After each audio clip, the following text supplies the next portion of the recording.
The prophet Elisha summoned a man from the company of the prophets and said to him, "Tuck your cloak into your belt. Take this flask of olive oil with you, and go to Ramoth Gilead.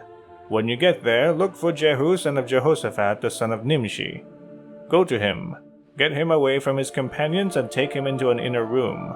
Then take the flask and pour the oil on his head, and declare, 'This is what the Lord says. I anoint you king over Israel.' Then open the door and run. Don't delay."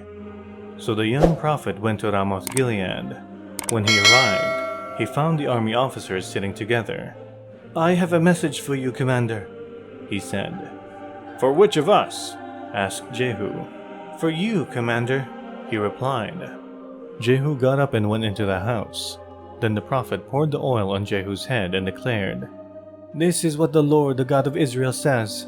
I anoint you king over the Lord's people Israel. You are to destroy the house of Ahab your master, and I will avenge the blood of my servants, the prophets, and the blood of all the Lord's servants shed by Jezebel.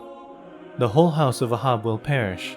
I will cut off from Ahab every last male in Israel, slave or free. I will make the house of Ahab like the house of Jeroboam son of Nebat, and like the house of Baasha son of Ahijah.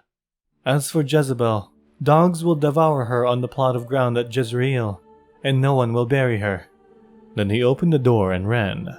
When Jehu went out to his fellow officers, one of them asked him, "Is everything all right? Why did this maniac come to you?" "You know the man and the sort of things he says," Jehu replied.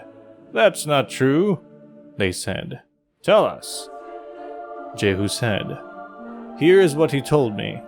This is what the Lord says. I anoint you king over Israel."